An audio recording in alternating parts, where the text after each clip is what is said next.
All right, welcome back, everybody. We got our special guest here, Dustin Staggs, leader of the SoCal team that went to the York, Pennsylvania tournament this last weekend. We got him here as a special guest. We were going to get a couple more people, but unfortunately they weren't here with us. But great to have Dustin on the show. Obviously, Steven Hayden is my co-host, but he also was there at the tournament as well. We're going to get a lot of your thoughts, your experiences, and how it went essentially over at the UWiffs tournament, because here on this show, we like to talk everything that's wiffle ball related, and obviously you guys are part of the LA OC as members, representing not just OC Wiffle, not just SoCal Wiff, but representing California Wiffle Ball in its entirety. Let me ask you first, Dustin, how are you feeling today, and what's the feeling right now? Feeling good. Successful trip. Another one coming up. I'm excited to be here again. Thank you for having me. It was fun, and I'm glad that we made it happen. Within a 2-day span, or 2-3 day span, you guys really had to expend a lot of energy. I know that for sure.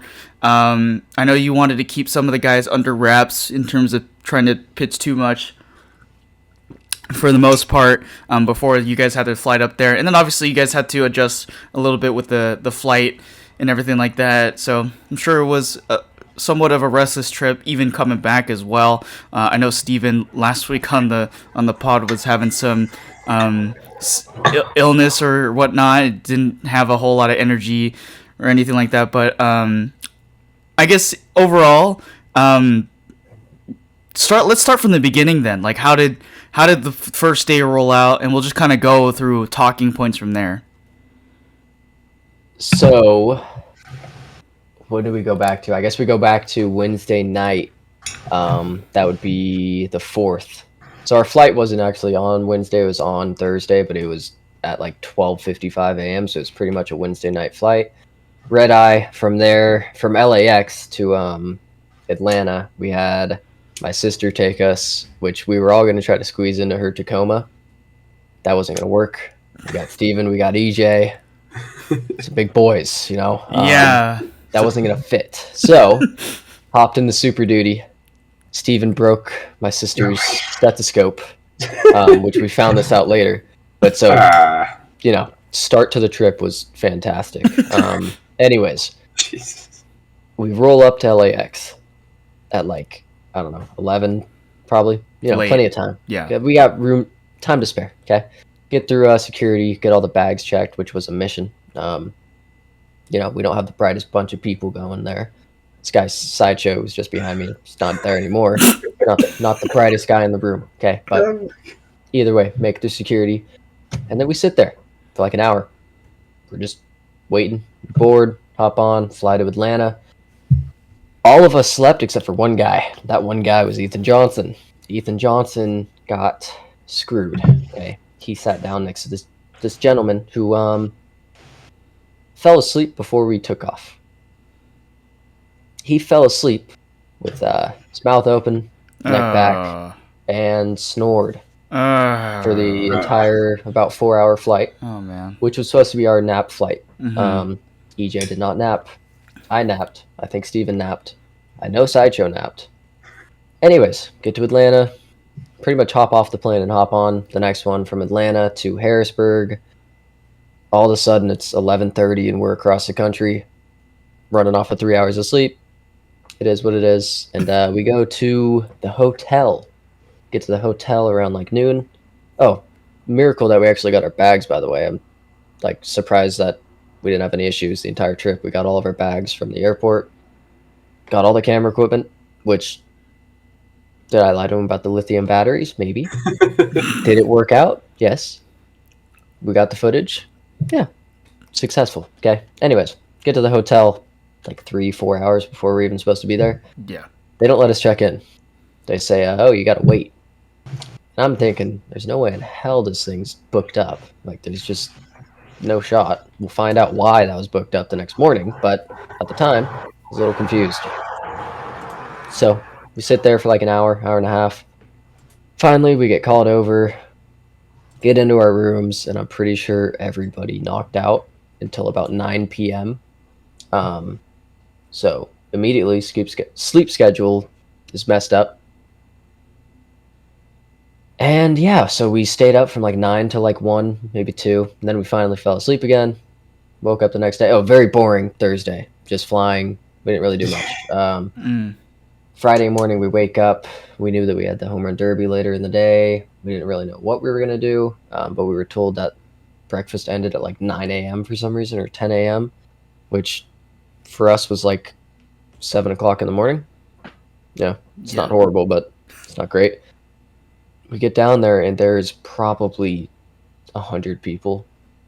Fine, elder people enjoying breakfast, and we found out, while the rooms were booked, they leave on a massive bus, and then we sit there all day Friday until the home run derby. Steven, I'm gonna let you take over for the home run derby. What do you got?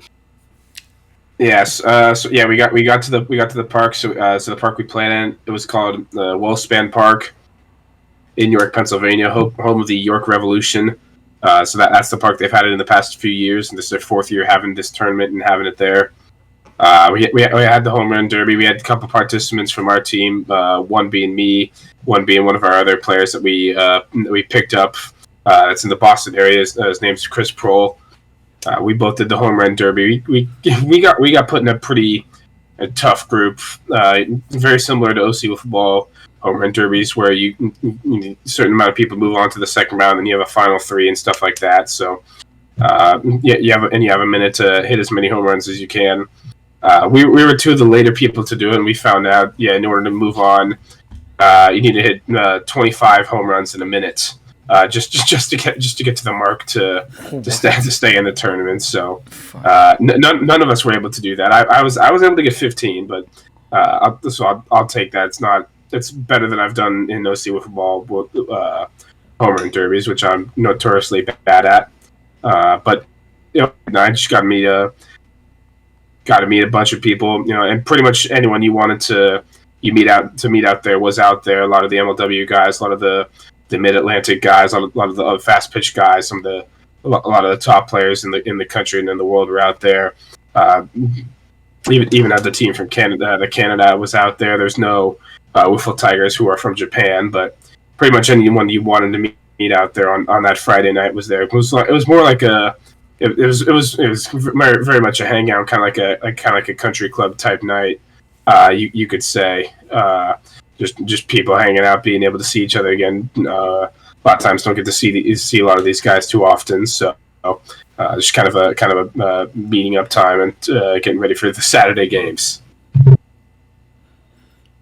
Okay, well, got a lot of things to go off on the beginning there. So with the home run derby, and there's the whole start to the trip overall. So let me back up a little bit, because I do want to kind of just walk through these a little bit more in depth. So speak to me. I want to ask a question because it was Ethan Johnston that could not sleep, correct? Yeah. Okay, so there's this thing that humans have invented. It's called noise canceling earphones. Is that something that we just couldn't work with, or no? He had Beats, I think. Really nice Beats, and that was a lot. And he had AirPods as well, and it didn't. Nothing. It wouldn't have worked. Oh my god! No, it would not have worked. So he's just stuck with this big guy who's just snoring the entire flight, and he's just sitting there. I'm guessing like wide eye open, just like oh my god, please.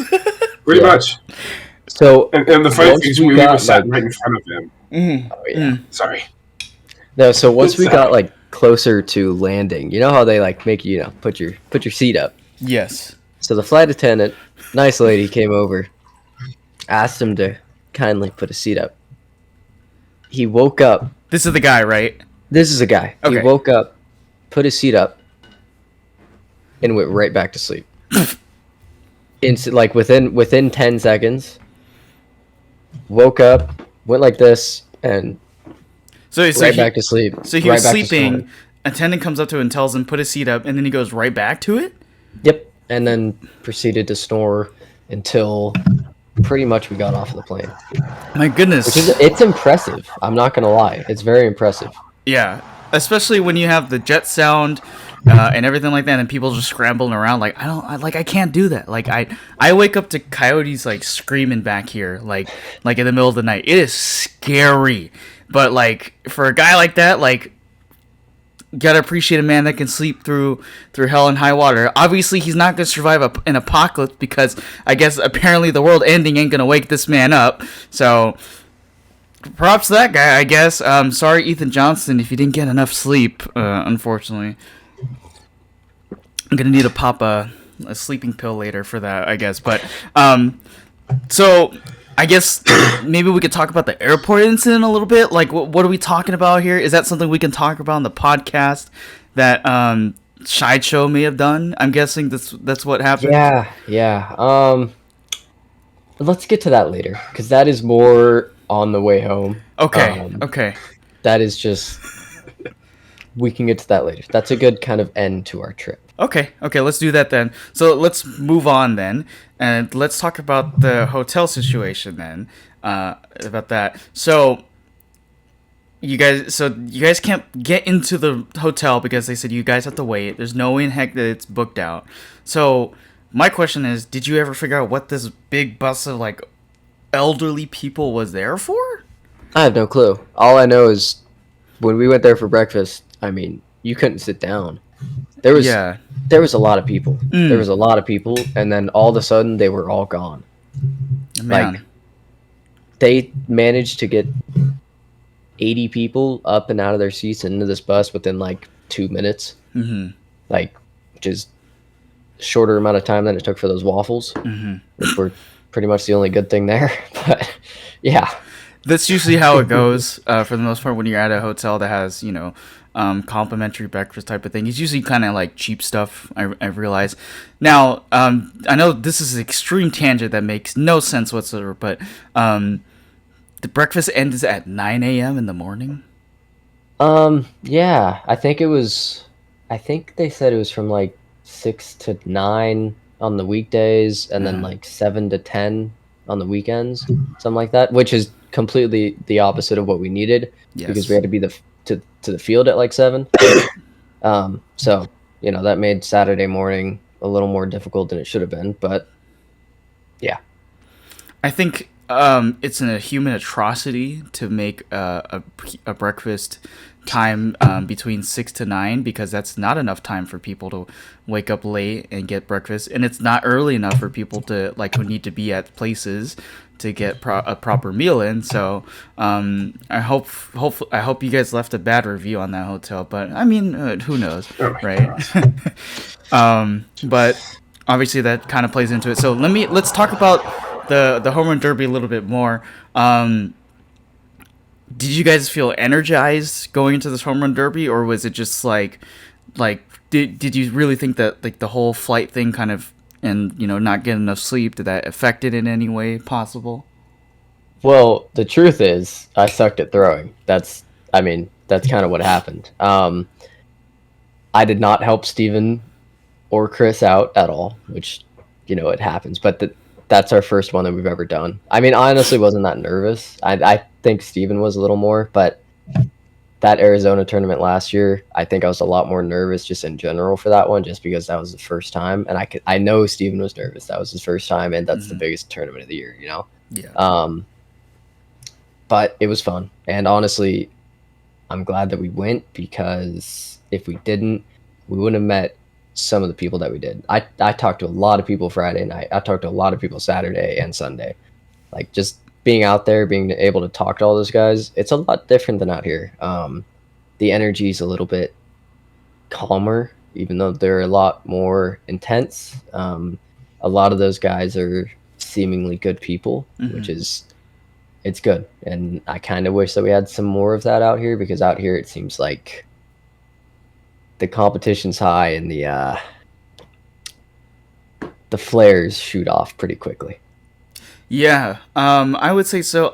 There's a really interesting metaphor that a lot of people use for the type of thing between West Coast and East Coast, and I don't know how much that really ties into what we're talking about here, but when they say, when somebody trips and falls on the ground here in California, people say, "Oh my gosh, are you okay?" And then immediately, like, they don't really care after that point. But then when you go to the East Coast and you trip on the floor, they say, "Wow, you're an idiot," but then they're willing to help you out. I don't know how much that plays into that conversation, but I do realize that, and it's kind of weird too, because you see all the videos from like the United Wiffs like tournaments, like those guys are crazy, like they're talking crap, they're going nuts on video camera and stuff like that. So you're thinking like maybe these guys are like super aggressive in that sense, but I guess obviously you guys got firsthand experience, like, you know, it's definitely not like that. These guys really are like caring people, like they're passionate about what they do. They just love having fun. Is that what I'm getting from this?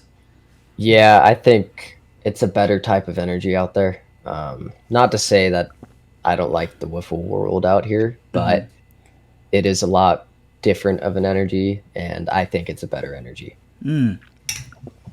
So the East Coast kind of culture is a little bit different than the West Coast kind of culture. I mean, obviously it is going to be, because it's two different parts of the United States. So you guys are going into a different world, and obviously wiffle ball is more of a staple over there than it is here. So I think it's still kind of in a small phase here in California. At least that's what I'm seeing around here. I don't know like what you guys see very much around here, but obviously, you know, there's very select few leagues out here. There's some popping up like Arizona, Las Vegas.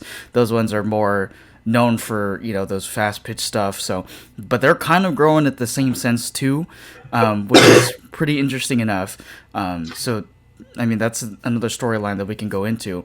I know Friday too, that it's the day before the official tournament starts, but they do this thing with the MLW people, you know, the meet and greet, but, you know, more for kids or whatnot. But like, did you guys have a chance to like go into that a little bit, or were you guys just kind of like, hey, what's up, my name is so and so, and like, it's great to meet you guys and stuff like that? Well, everything ran like an hour late. So the MLW like meet and greet thing was supposed to happen at like 4:15, I think it was. And then the home run derby was supposed to start at 5:30. But like, I think the meet and greet thing happened at 4:15, but then their Q&A didn't happen till like 5:30, like right when the home run derby was really supposed to start. So it kind of pushed everything back. I don't really know what the reasoning for that was, but when we showed up, I immediately like saw this kid who we're bringing him out to Arizona. I'm not supposed to disclose a name yet. Not sure. I think this goes live this week, right? Like Tuesday, Thursday, something like that. Yes. So I'm going to keep that off air for now. If you follow us, you'll see soon enough. But went up to him, and that kid's cool. Like, he was super chill. He was super relaxed. Like, I was like, oh, this is a normal human. Like, when you look at those guys, it's like they're doing great things, you know? Maybe, I don't know, might think that they're a little cocky, they're a little arrogant, whatever. And some of them can be, but for the majority of it, they're just good people. They're good people, and they're fun to be around. But yeah, no, we got to kind of experience the whole Q&A thing. I know I wasn't really listening that much. I was a little more starstruck by how many people were there. But yeah, no, we got to meet them, we got to see them. And honestly, I talked to a lot more of them Saturday and Sunday than I did on Friday. But for those kids, I know that was awesome. You could see the wiffle spark in their eyes, and it was good to see. There's a really good energy, especially like nowadays with MLW, because they're so big now, and they're doing all these like big like games around the country, like, you know, playing in different places, you know, old stadiums, and they actually have a crowd now, and they just like announced like they're gonna have a crowd for the World Series, which is crazy enough, but like they're really building like a genuine fan base. So like these kids are growing up watching this stuff. They're also going to like these tournaments that MLW is hosting, so they get to meet these guys from all around these places. So like I'm guessing that's the kind of sense, like this is kind of crazy, like for those kids, like, whoa, these guys are like celebrity type of deal, but they're really just like, for like, just genuinely like really, you know, fun people to be around, and they're just passionate about doing this thing, which is wiffle ball essentially. Yeah, they're kids, you know, they're still kids. I mean, they're not the stuff that Kyle and Tommy and Jimmy and all those guys are doing over there. It's amazing. and they're keeping it fun, and they're keeping it fun for the kids, and they're having fun doing it, and it's a good energy over there. Well, let me ask Steven. You were also in that same situation as well. What were you picking up for the most part? Yeah, for me, Dustin mentioned it earlier. They went to Arizona. They were able to meet a few guys out there.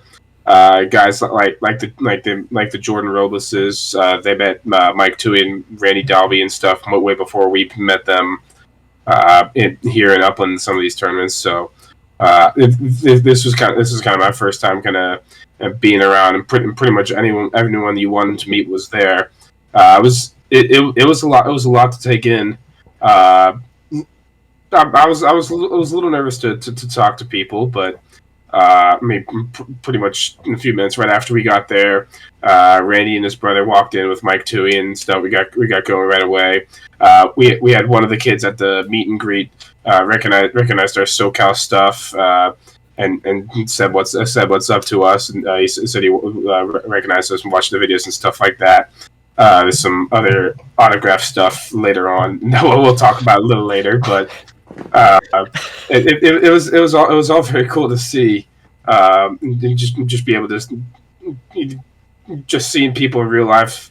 It's a lot different than seeing people online and things like that. But from what I saw, a lot of the guys are very similar to on camera as to what they are off camera and things like that. And that was one of the cooler things, like seeing through that whole weekend, seeing a guy like Jimmy Norp and the way he acts and the way he talks. It's very similar to how he's portrayed in the video. So it's good to see some certain stuff is not just an act. It's just the way a person genuinely is. So it was fun to be out there for that Friday night. But at the same time, you're kind of like, okay, there's a chance we may play some of these people tomorrow. So maybe don't want to get too tight just yet. And just see how things go. Yeah, which is crazy enough to think that, especially for you guys, because you guys play in the SoCal Wiffleball League, but you guys are getting the attention that you guys are kind of looking for SoCal Wiffleball or whatnot, which is crazy enough, having some little kid, the moment that you get some kid coming up to you, recognize you like that, you're immediately like, whoa, this is actually kind of crazy that we're seen as recognized by somebody who watches the videos. And that's part of the reason why you guys do the video thing. I know that's why MLW does it too with the videos, because they're trying to build an audience and a fan base to really follow that type of stuff. So, and I know was kind of the inspiration the last time we talked to you, Dustin, about, the kind of format that, you guys generally do with your videos on SoCal Wiffleball and how some of those games are played out. So I guess that's something pretty cool to you guys. Yeah, I mean, I think that was the first time that something like that's really happened. And it was cool. I mean, it's definitely something that I want to happen more often. I don't know. It's a different type of experience when someone, especially from the East Coast, comes up to you and says that. And I had that happen to me multiple times throughout the day. I mean, I don't want to toot my own horn, but I'm in every video. I'd probably be the most recognizable guy out of the league. So that was nice for some people to come up, say what's up. Even like the older guys that I figured would have no clue who we are, that came up to me. That's what kind of made it special. A lot of the MLW guys know us. Most of them know us. Those kids that, they're MLW fans, but they watch us too. That's cool. It's little stuff like that it means a lot, and it kind of makes it a little bit easier to do, whatever work that I have to do for this. But it makes it a little more fun. I mean, it certainly does when you get recognition from one of the biggest leagues in the entire nation, if not the world, with the amount of attention that they got. So, I mean, that's great for you guys. Literally, that's absolutely insane to think that you guys get recognized from a lot of those big names like that out there. Well, okay. Let's really get into the nitty-gritty of what we're, really here for, is talking about, the overall experience about playing in the tournament itself. the following Saturday. But you guys are going into Friday night. You guys are getting ready to play against a really tough team. You guys know your matchups already. They announced the tournament brackets, the groups, and everything like that for the tournament draw video that they had during the week, or I should say early in the week. And you guys are going to Friday, getting ready for Saturday. What's the thought process? I had an idea of who they were going to throw. We had this guy, Andrew Stone, and Chris, obviously, who Steven talked about earlier. Both of those guys are very experienced wiffle ball players. They're both from the East Coast. They know the majority of those teams. So when they heard that we were playing C4, they gave me some insight. And there was kind of one guy that they pointed to that would probably take the bump for them. His name was Ed Packer. And I had Steven do some research for me, find some videos for me. And we watched a lot of film Friday night on this guy. We kind of had an idea that that's who they were going to throw. Well, we thought that we were watching film on him. There was 2 videos that I was sent. One of them was Ed Packer in his little highlight reel, which was great for us because we recognized his screwball. We figured out some stuff that didn't end up helping us, but whatever. But then the second video, the one that we watched, it didn't end up being Ed. It ended up being one of the other players. That was it looked pretty much it looked like him, and it was a live stream of one of their games, and I thought it was him until Dustin's got on his computer and he sees a different jersey on Ed. It's like he's talking to me and telling me, he's like, yeah, that's not who we're looking for. It's like, ah, crap. Yeah, it did look similar to Ed, but it wasn't him. Yeah. Regardless, we still got good film on the team, and we figured out some things with Ed, and we were pretty confident, and we showed up Saturday morning, and sure enough, Ed started warming up. We had Chris start warming up. I had no clue how Chris was going to do. He threw a phenomenal game. He did great. But Ed was warming up, and he got fully warmed up, and every single pointer that we had figured out that was a tip on his pitches, or where the locations start, or which pitches go where, was gone. He completely had changed everything from the videos that we watched. His screwball, he didn't step out. He didn't even have a screwball. He just had a drop ball where he stepped forward. It was the same motion as the riser. And then he had 2 different risers. He had the cutting riser and the riser that went away from us that we didn't see in film at all. So that threw us for a complete loop as that game started. It was a good game. It was a really good game. Steven had some good hits. He had one really good hit, a double off the wall. Besides that, we didn't really do much. There was a lot of runners left on base. I think we had 2 or 3 left in the first inning, 2 or 3 left in the second inning, 2 or 3 in the third inning. Fourth inning was, didn't go our way. But Chris gave up, I think, maybe 2 hits. One of them just happened to be a solo home run. And we dropped the game 1-0. The bats weren't woken up for us. It happens. I'm sure we were all nervous. I know I was pretty nervous. I know Steven was nervous. It didn't go our way, but we lost 1-0 to one of the best teams there. I think that they won the national championship in 17, 18, and 19, if I'm not mistaken. And I think that gained a lot of respect, put a lot of respect on our name, as we will find out later when we played a different team. But yeah, honestly, it was a successful first game. We figured out kind of everyone's strengths and weaknesses. And then we move on, and we got the Dragons next. Okay, well, let's diagnose this one a little bit before we get to the Dragons. Obviously, well, when I was trying to look at the teams, because I had Steven was telling me, do we have the draw on Monday? Do you want to take a look at it, see what we've got? And then I saw that you guys got put up against C4. I'm like, I don't know who these guys are. You thought it was an energy drink at first, I think. Yeah. I think that's what you thought I was referring to. Yeah, that's what I thought. I was like, what are you talking about? Like C4, like what? And then he said, look it up, you can find them. And I found them, and it said, like, USA 2017, 2018, 2019 fast pitch national champs. I was like, whoa, okay, you guys might be kind of screwed. That's a pretty tough team to play against, especially when they have that. I think Steven has a funny story about C4. I only if he wants to reveal that or not. That's something for later. Dustin was there, so okay. He knows it, and people. And I did wear it on Tuesday. He's referring to the hat. I did wear the hat on Tuesday. So. Yeah. Okay, so we'll get to that story a little bit later then, right? Yeah. Okay, so continuing on about C4, and then I was looking at, I was like, wow, these guys are good. And then I saw on the story that you guys lost to them 1-0, and like it's not a bad thing. Like 1-0, like not a lot of teams can say like they went 0-1 against the fast pitch national champs like 3 years in a row for whatever back to back, but like.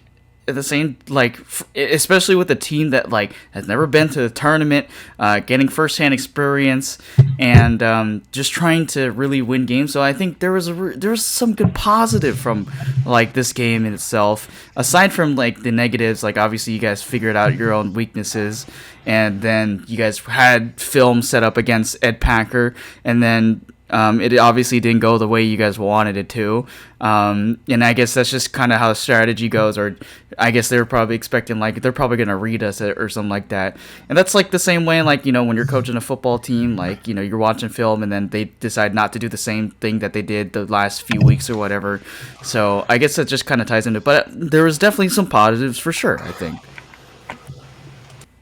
Yeah, absolutely. I think there were a lot of positives for this. We came out. We were battled. We were getting on base a lot, and then we left. In the second inning, we had bases loaded with 2 outs and a chance to get a run, just unable to get that across. The third inning, first pitch of the third inning, I had a double. I was a 1 hop to the fence to get us started. Just unable to get that in. So we had plenty of chances to score and be able to win that game. We had more. I think we had more runners left on base than they did. It was just lead off batter in the second inning, hit a solo home run to left field. Other than that, Chris Pro pitched a great game. We had some good defense behind him. Some good plays made by Andrew and Dustin in the infield. I just had 1 catch in the outfield, but it was very encouraging. We had kind of heard that there was another team in our hotel that morning at breakfast. When they saw us, we kind of overheard them talking about who's this team. Someone said they knew who we were, and they said we were considered one of the good teams. So it's nice to hear that from us being a team that's pretty new. But we were right there. We were right there in that game, and could have very easily had that game and start off with a better day. But things happen, and we move on to the next one. Just need to get the bats going and wake things up. Okay. Well, let's talk about this game against the Dragons now, which was the second game you guys had. So walk us through it then. Rain. And a lot of it. Elaborate. There was a lot of rain. It was raining so much that I couldn't get out the main camera because I didn't want to ruin it. I did get the one up in center going, and then I was recording with my phone because my phone's already screwed. I figured I might as well screw it more.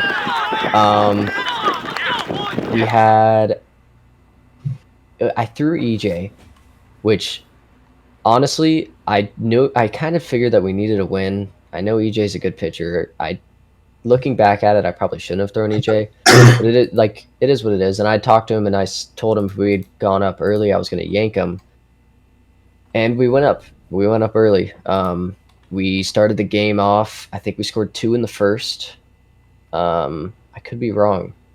Steven knows more about actual details of the game. I'm like I don't even know, like a fish. I have a fish brain maybe. I don't remember these games.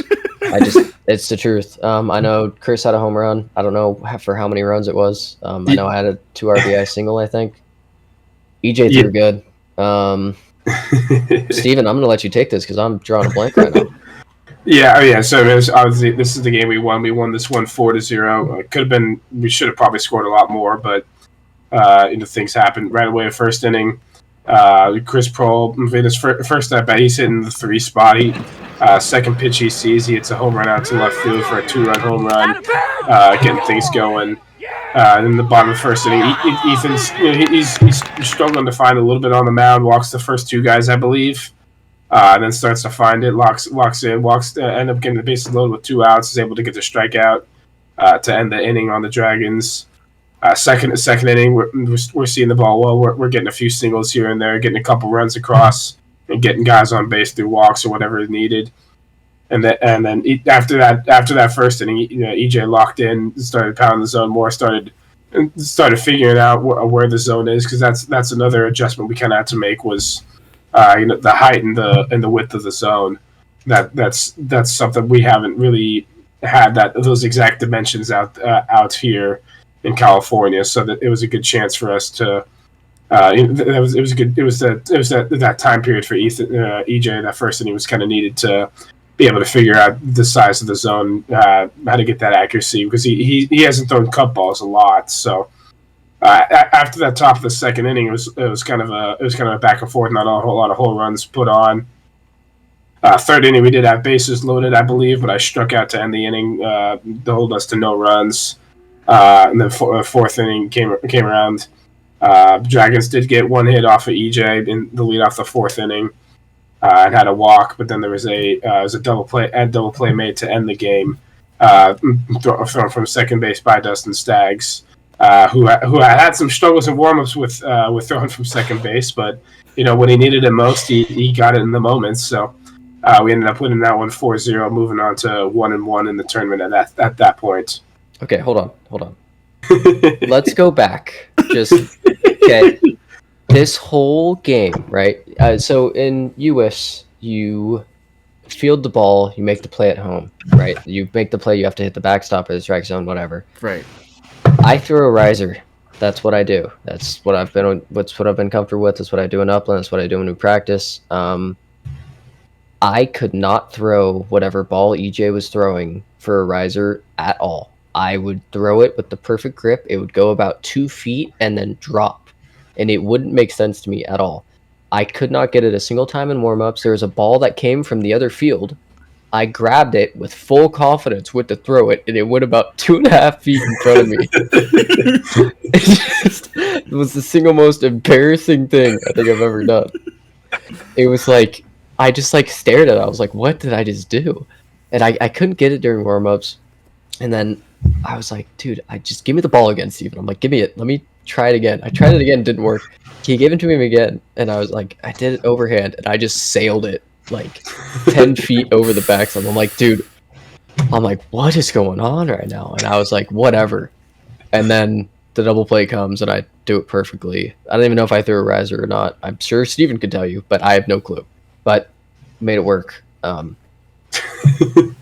Yeah, it was the most upsetting thing in the world. I couldn't throw a riser, and it's like that's the first thing that you learn in wiffle is how to throw a riser. Maybe a slider, but risers, and I couldn't do it. And it was just, I don't know.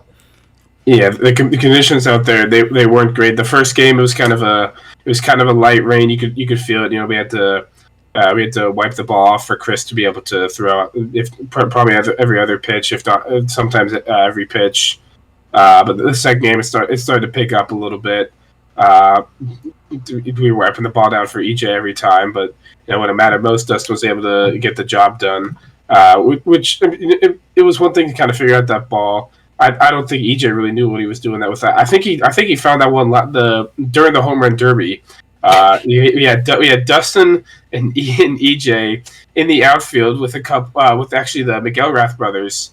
And he found a ball. He showed it to me. It's like, hey, I got a cut ball out here. It's like, oh, okay, you should keep that one. So I think that's during. I think he got rubbed with the home run derby balls, and I think he used that in the game he pitched, and ended up throwing a shutout. So I think, if I'm not mistaken, that's the story. So it worked out. He warmed up with it. He liked it, so he just went with it. Well, I guess at the end of the day, if the win's a win, right? Then it works Yep. out, right? And then if it works out in the double play too, like even if it didn't work out the entire day, and then it just all of a sudden did there, it's like okay, that just erased all the bad mojo that was going around that, and then you're like, well, screw it, like now it's good, I guess.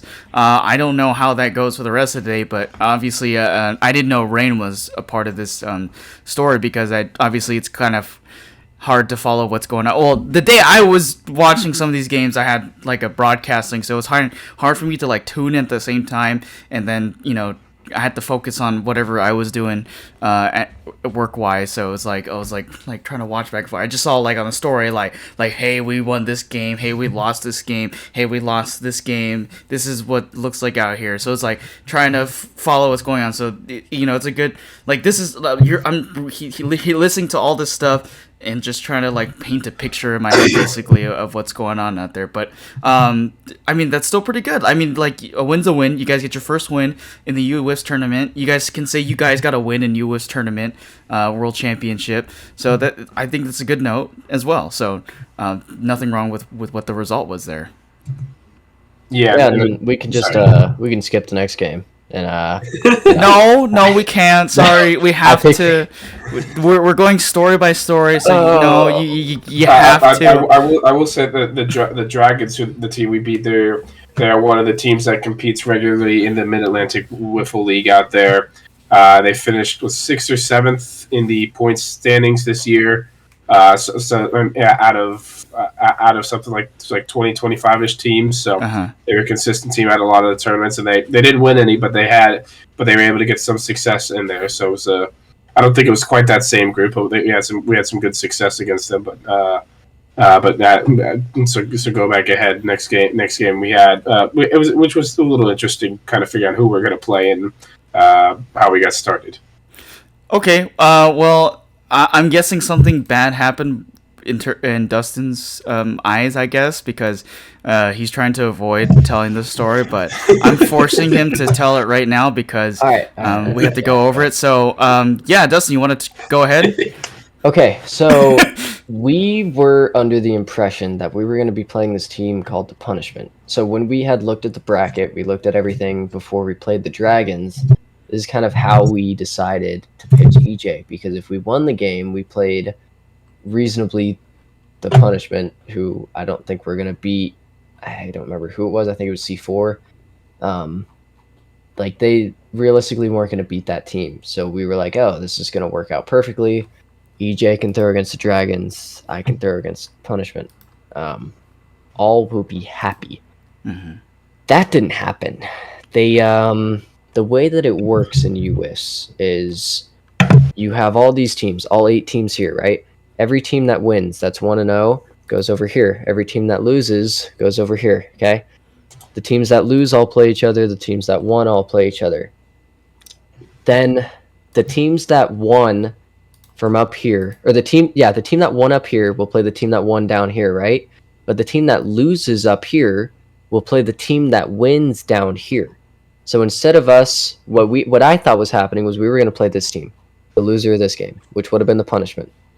We ended up playing a little known team, a Black Dog Country Club. There's high expectations for this team. This team is supposed to be one of the teams that can win it all. They have guys like Tui and Haverty's on that team, right, Steven? Yeah. I'm still so bad with names. They have some of the best players there, some of the hardest throwing guys there, right? Tui could be considered an ace, and I think his role was pool play pitcher for that team. Yep. That is insane. That's not supposed to happen. So we get to this game, and I asked DJ, I go, hey, can you keep throwing? And granted, we had like an hour and a half rest-ish in between the games. I kind of figured he'd be okay to go. I knew this wasn't a game that I would have a chance in winning. So I asked him. He said no. And yeah, so my little 75-mile-an-hour arm starts warming up against Mike Tui, who could be an ace, is an ace, but for some reasons in the pool play role, if I'm not mistaken, he throws like 90, maybe maybe high 80s. You could probably get up to. 90s. Yeah, I think you can get up to low 90s. Yeah. Yeah. He throws hard. Yeah. He's a smaller dude. We met him in Arizona. He's a great guy. I've talked to him a lot since Arizona. But he pitched against us. And that's not... He's up here. I'm down here, I'll be honest. I'm not a great fast pitch pitcher. I don't throw very hard. My stuff doesn't move very much. But what I'm known for is throwing strikes. I could not throw strikes. I showed up, got the first guy out, proceeded to walk 3 guys, maybe 4, maybe 5. I don't know how many guys I walked in a row. Gave up a grand slam. All of a sudden, it's a 4-0 game after 1 hit. And I'm like, what? This isn't supposed to happen. They proceed to get 7 or 8 runs on me in the first inning off of, I think, just home runs. I'm not going to lie. I think it was like walks and home runs. I mean, they hit me well. Anyways, it's like 8-0. Tui goes up there. First pitch was like 92, just by me, and I'm like, dude. Like, just immediately done. Yeah, I'm like, all of it just drained out of me. I'm like, dude, Oh, man. boy, just like, this game's done for. Moral of the story, they got to me again in the second. We actually got to Tui in the bottom of the second to almost keep us out of the mercy. So they had gone up 11-0 in the top of the second. We ended up getting a good bottom half of the second. We got 1 run across, but we had a bunch of base runners on, if I'm not mistaken.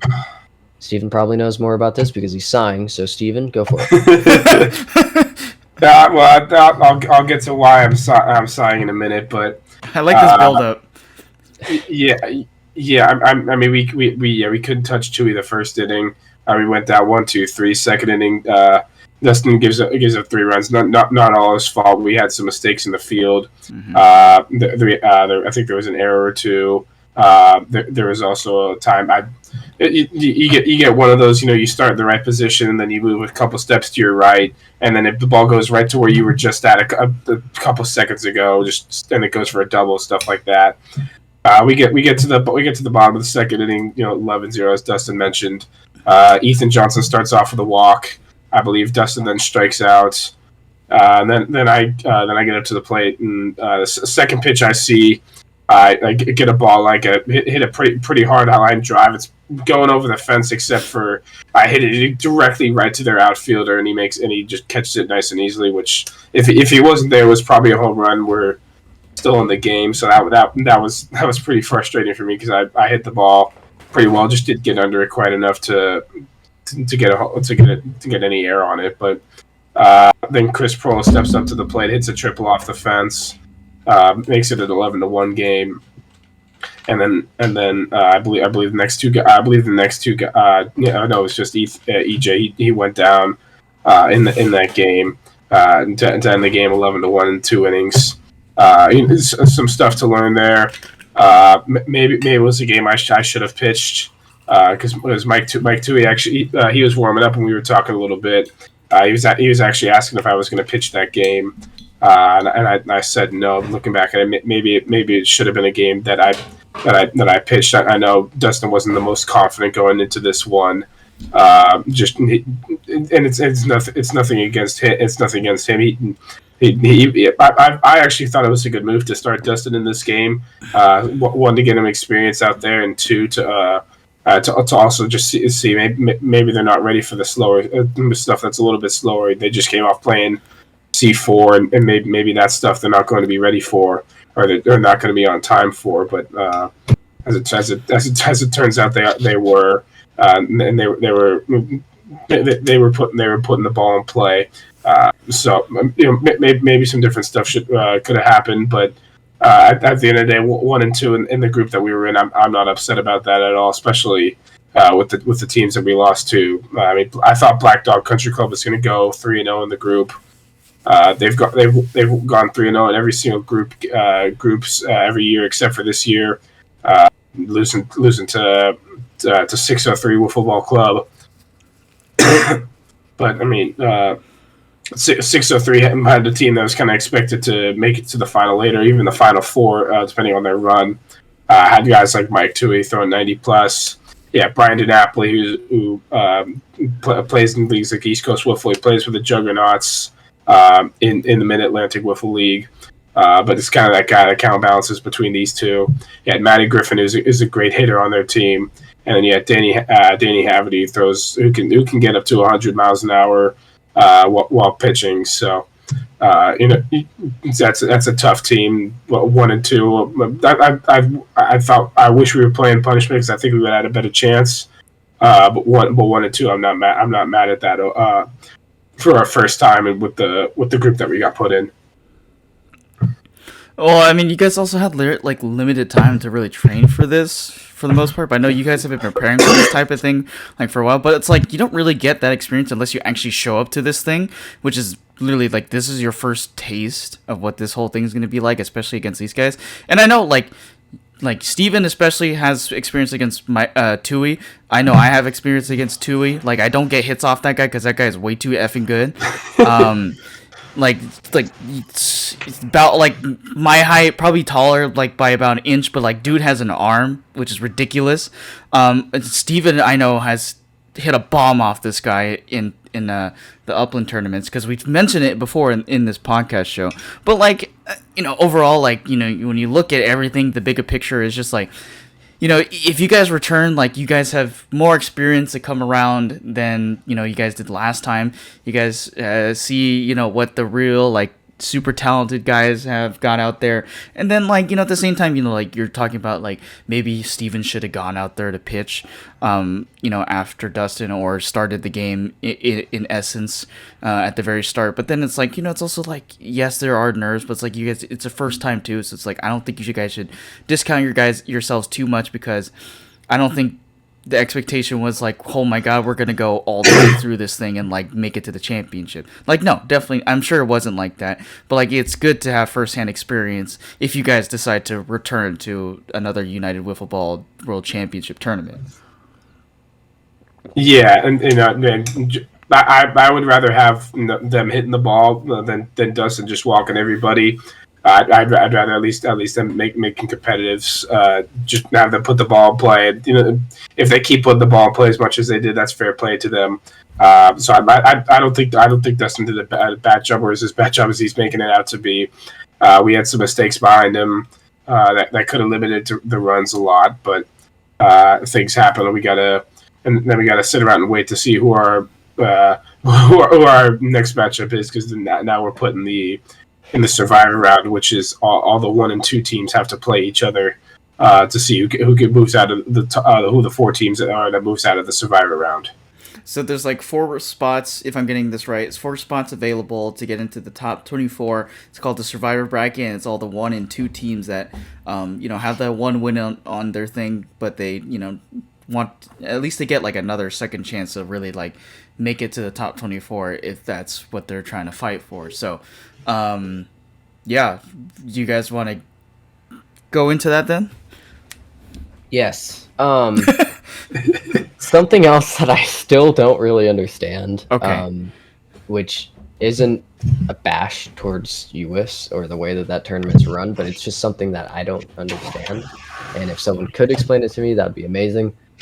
So when they do the seeding for the round of 24, what we were told was that it's off of runs allowed, right?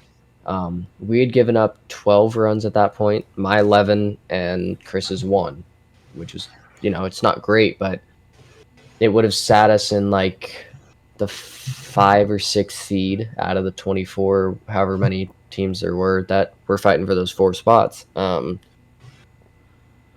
And we ended up being the 5 or 6 seed, but this team that we played, Stompers, which is a great team, they have some good history, and they have Tom Gannon. They had only given up 2 runs, but they were the 13 seed, which didn't make sense to me. And then Tom explained to me, we met in Arizona. Ironically, he eliminated us in Arizona last year as the pitcher. Anyways, I talked to him about it, and he said that it's off of when you get your win and then off of the runs allowed. So if you get a win in round 1, and then you lose your next 2, you're pretty much guaranteed to be like the 1 or 2 seed. But if you don't get your win until the 3rd round, like what the Stompers did, you get one of the lower seeds. So it kind of screws everybody because like the Stompers had 2 really good, tough games before that they lost both of them 1-0. I think was what they. I mean, that makes sense if the run differential was 2 or whatever it was. Very low scoring games. But then they get put up against us, who we're supposed to be one of the higher seeds because we got an earlier win. Blah, blah, blah, blah, blah. Moral of the story, there were teams playing each other that, and we can say this all that we want, but these teams were walkover teams that were playing each other that should not have been playing each other. Oh, yeah, so, I was just thinking yeah. So, oh, Lord. Before the Survivor round started, there was this game that went on between 2 teams that were 0-2. It was the Canada team and Vortex, I think their name was. Sounds about right. That game lasted about 3.5 hours. What? The final score of that game was 40-39, something like that. The most amount of runs ever scored. I don't think you could have thrown a wiffle ball slower and made it go 48 feet. I do not think I've ever seen that many home runs get hit, not even in the home run derby. I'm pretty sure there were upwards of 20 plus home runs that got hit. And we all just had to sit there and wait. They started the Survivor round before that game even finished. They had done all the math in their head. They're like, well, this team's given up at least 30 runs. There's no way in hell they're anything better than the last seed. So they just made the Cajuns wait to play them. What? Anyways, yeah, we get that game going against... Yeah, it was just... And I was talking to Tim, the guy that... Tim helps run it, the guy. But he was like, I'm going to cut it off at 30. Yeah. And then an hour and a half later, they're still playing. And the score is like 36-35 in like the 2nd inning. And I'm like, dude, what? I'm like, what is happening? So I don't know if they cut them off after 40 or if they actually finished the game, which is doubtful. But man, I was about to go like say, hey, put me in, let me pitch. Let's get this thing over with. Yeah. And then they probably still would have shelled me. But anyways, we get to start playing against Tom, who I've seen Tom. I've talked to Tom. Tom's one of my better friends in the wiffle world. He actually helped us find Andrew, who was on our team. He's good friends with Andrew. Tom's pitching, and Tom's this really awkward left-handed pitcher that knows how to play wiffle ball. I mean, he dots up pitches. He has really weird rising screwballs. He has the dropping screwballs. He has the normal risers. He has the sliders. He's got everything that you need for a pitcher, and he doesn't throw very hard. So it felt like we were on him. We weren't on him. Steven, this is your game. Go for it. Yes, yeah. So this is the game I pitched. It was against the Stoppers. Loser goes home right here. Tough match. I mean, they were putting announcing all who the teams are playing, and we're in front of the New York meets, and they're looking, and they're just laughing. It's like, oh man, actually, they just felt bad for us at that point. And then we told them, they said, yeah, we also lost a C4 at Black Dog Country Club. Say it's in there. Yeah, just one of those days. So we get going that game as the higher seed. We're the home team. I was definitely a little nervous for this one. Being an elimination game against a team who recently just they finished 5th in the Mid Atlantic Wiffle this past season. They were a Finals 16 team last year. They went 3-0 in the group, and then lost in the Final 16. This year, obviously not as good of a start, but we'll talk about their finish later. So I got a little nervous trying to find the zone a little bit. Walked a couple guys. We had one out. Runners on 2nd and 3rd. We had a miscue in the field. Ground ball to the right side where Andrew's playing, and he saw Dustin like make a break to second base, and he incorrectly threw it to second base because there's no double play in that situation.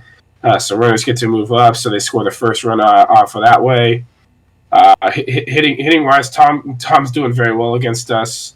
Although Dustin and I were seeing the ball very well, they just kept making play after play, just making some real good plays to get us out. But we're seeing the ball and we're getting it good. Second inning, things are good. Don't allow a run. Third inning, similar thing to the first. I walked the first two guys, and then I got 2 strikeouts after that. And then with 2 outs, it was a 2-1 count. I left the riser too much down the middle. It started on the inside half, and then it curved up into the middle of the zone right into his bat path, because the previous pitch he had swung on and missed on a pitch that was just a little bit higher, and I made a mistake, and he ended up hitting over out to right center field for a 3-run home run, making it a 4-0 game. So it was very frustrating for me, but I don't know, that almost helped me kind of relax a little more, and I kind of started finding the zone a little bit more almost after that. Maybe I just need to have that mindset going into the game. But last inning, I think I allowed 1 base runner on. Had some strikeouts. I was pitching good against the stoppers, just not able to get some consistent strikes. Trying to figure out the zone, much different height to what we're used to and things like that. But it was a very similar thing the whole game. We were seeing Tom good, and the amount of pitches we just missed on was absolutely stupid. But just unable to really get the ball in play, unable to really get the ball down and for a hit. I think we might have had a couple walks, couple base runners on through the game, but we ended up losing that one 4-0. We ended up getting knocked out by the stoppers. There's a little unfortunate way to end the game, end the tournament for us, but and I feel like I could have pitched a lot better and done a lot better for us, but those guys were complimenting me on my pitching. I've even talked a little bit more to one of them after the tournament, and he was telling me some stuff that he sees, and they're figuring out we're relatively new to this style, things like that. So. Not a bad game. A 4-0 loss to them is not horrible, but definitely could have been a lot better. I think it's a game we could have won. So, few things. I do want to retract back to just what you guys were talking about with the placement of the Survivor bracket, but just about this game in general, like right, you guys get knocked out, from the tournament, which is, there's nothing, wrong about that. And at least you get some insight from, the guys who really who play like wiffle ball, like die hard, like doing the fast pitch stuff, and they're giving you tips, which is great. So at least you get something like some teaching points to at least learn from guys who really know like more about this stuff. I guess if you would agree on that point. Yeah, absolutely. I was able to kind of see what worked and didn't work. The stoppers were, especially pitching wise for me, they were being very patient hitters. See, we're a newer team, new guy out here. Yeah. They were very patient up at the plate, taking some pitches that normally out here would be swung at pretty much every time. So that just comes with the experience and them playing so much. So. Just a lot of things to learn. They were saying a lot of positive things about us at the plate and about my pitching. Mm-hmm. And as I said, I talked more with their captain a few days ago. Just talking to him, he said some kind words about us as a team. So it didn't feel, it's one of those that didn't really feel like an elimination game. It felt like a game. It felt like a game that where a lot of people had fun. It wasn't a super high intensity game, and people were able to enjoy themselves while playing this game. Which is at the end of the day, you don't want to be in a situation where it's so high intensity you can't enjoy the people you're being around. And being with the stoppers, especially in that last game, it did feel like a really good environment out there. Yeah, I mean, like that's kind of just the whole goal of really wiffle ball. Like I think people forget that this is not baseball. It's not like super competitive. Well, in general, sports is just we're here to have fun. So it's great that you guys get exposed to that kind of culture out there in the East Coast. Like you guys really just there to have fun. You guys can help each other out and teach each other like the certain things. I do want to apologize earlier. I think there's a leak in the house or something. I don't know what some of those sounds were earlier. So don't worry about that. Anyways, I'm sure we'll get that fixed later. Anyways, so let me go back a little bit to the survivors bracket a little bit. Stop smirking.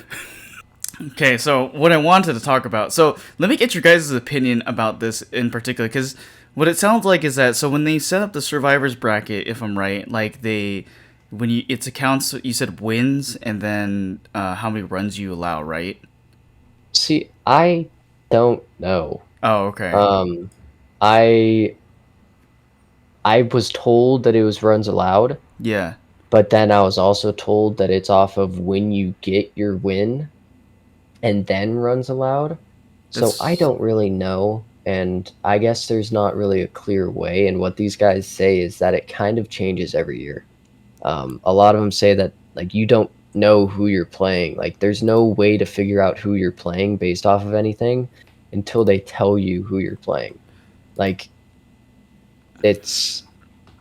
said that it's been happening for years where all the logic lines up to play this team and then you don't play that team, like what happened with the punishment. Yeah. And then the same thing happens with the Stompers. Because I talked to Tom actually right before they did the draw, and he was like, "Oh yeah, we only give up 2 runs. We should be the 1 or probably the 1 seed." I was like, "Oh, okay, cool. So we probably won't have to play you." And then he goes, "Yeah, probably not." And then and then so that you had mentioned earlier about we were in front of meets. They said that we were playing Stompers, and I just let out I just hit them with one of these, and those guys just laughed at me, and it was hilarious. But they were all watching us because they heard SoCal Wiffle. We had the bright blue jerseys on, and yeah, that was a funny little moment. I'm glad that Steven added that. But yeah, I still don't know how it works, and I guess nobody really knows how it works until you get told who you're playing. Which is interesting because if you could just go off of a win plus the amount of runs that you allowed, then it kind of just either negates the amount of runs that you allowed in that win, or it's just I don't know how that goes, I guess. But I guess my main question is do you guys when they judge based off of runs allowed, or do you like it better if they did run differential? I don't care as long as I know, honestly. Okay. So they're just not care. clear. Yeah, as long as I knew, I don't think that I would have really cared, but it just, maybe I could have found that, but when I get told something, that's what I think it's off of, right? Which was runs allowed, and then when it turns out to be something else plus runs allowed or something like that, I don't know. It made it a little sketchy, but it was whatever. I mean, we still lost the game. We still had to win that game regardless, but we should have played, in my opinion, a worse team. Gotcha. So it doesn't really actually address that in the rule book. I mean, I'm just skimming through it, so I don't really know specifically. But like you said, it apparently changes every year, which is, I mean, I guess it is questionable, but I guess you can't really complain against something that's, really run majorly like this, because all these guys show up. So it's if you downplay it, it's going to be a weird conversation with a lot of other people, depending. So, it'll be, interesting how that goes for the most part. But, I want to turn it to a little funnier side, because you guys were talking about Vortex, and is it BC Bombers that's the Canadian team? I have no clue. I'm not going to lie. Okay, because I'm looking at the contenders bracket thing, and it's they fill these things out as it goes. I'm guessing that's where you guys get your reading on who's playing here or which team or whatever, right? Oh, well, they had a huge bracket thing up in the main thing. So I actually haven't seen this online version at all. Okay. But yeah, they had a huge poster of all the groups with all the brackets and everything. So that was clear. That was kind of clear once we looked at it. But the Survivor thing, I have no clue. Okay, so So like when I was looking at it, because it's on their Facebook on United Wiffs, so they had these sequence like basically going throughout the day. They're filling these things out, and I found the last brackets that they have. Like all of them are filled out except for this one bracket with E, and it says it's the one with Vortex and BC Bombers, and it has no winner determined on it. So I'm guessing this is the game that basically just went 3 hours or whatever, and they just said screw it. Here's a picture of it, and I guess we'll just get to it whenever. Yeah, that would that would be the one. Yep. So, how many teams do you know? How many teams in total like were international teams there? I think this year there was only one. I know there's supposed to be more than that. I think that there were talks with like 4, but I think only one of them ended up being able to do it due to injuries and other stuff. Gotcha. There are like, I don't know if you guys pay attention to the video live feed or whatever, there was like chats from like Australian Wiffleball League. Obviously you guys talked about the Canadian team because that's technically international. And then I know Steven has said there's been a Japanese team in the prior past, like called the Tigers or something like that. That's why they had to call these the World Championship instead of the National Championship, because now it's gone international. So I don't really know what the insight on that was, but just wanted to see like what kind of diversity base that we're getting in these tournaments. Obviously, like you guys were talking about, like the slowest pitches ever. Like I guess that goes in well with the diversity part of it, if that makes any sense. That in itself is kind of interesting. And then obviously you guys got put against a team that you completely didn't think you were gonna play. You guys thought you were gonna play a different team, and that's not the case here. But at least y'all got some good teaching points, I guess. Yeah, regardless, I mean, it was a great experience. Like we had a practice today, and there are things that I can talk to Steven about now. Little pointers that, as a captain, I'm supposed to notice, even if they're not the most friendly things to say. So the whole experience was still good, regardless of how everything went down. I still wish that I knew how the Survivor thing went down, but whatever. But yeah, I mean, it was cool to see. For the most part, everyone was good. You know what I mean? Like, with the exception of maybe 8 teams, 8 out of the 40, everyone could have beat everyone. You know what I mean? And you see that with like an upset, like the Stompers beating us, or like the Dragons beating Slaughterhouse. Like you see like these 13 seeds beating the 4 seed, the 12 seed beating the 5 seed, just stuff like that. But then you also see Cajuns playing Vortex. Yeah, it's just kind of a free win for them. So, I mean, if things go our way, we could have still been playing when it came to Sunday. I know that some of those teams had a little bit easier of a drawing in the Survivor bracket. Same with the normal bracket, and sometimes that's all that it comes down to for a team like us that's not supposed to win it. A couple of things go our way with the draws, and all of a sudden we're into Sunday. You know, maybe next year something changes. Maybe next year we're on the better side of things, but we played 4 of the best teams there. That's the truth. I think all 4 of them. Well, I mean, I guess Dragon and Stompers ended up playing each other in the last round of the Survivor bracket, but with the exception of that, I think all those teams were the final 16 that we played up against. So, yeah. From my end, it looks like they were basically involved in that. So, like, you guys really got handed to you like a tough hand, basically throughout this tournament. But again, like, you know, you guys get to play against tough competition. Nothing wrong with that. At least you guys get some really good experience otherwise playing against those teams, rather than just playing some like, you know, goofy team that, you know, maybe also has not been there or like doesn't have like the same skill set. You guys get to play against like stiff competition that you may not typically get here in California, but obviously there are some teams that do show up, like Tui's team and Dalby, you know, the Wiffzilla, in that team, and then obviously some of the Las Vegas people that show up to the Upland tournament, but like consistently getting like really good talent. Yeah, I mean, yeah, we did end up getting screwed a little bit over in the group.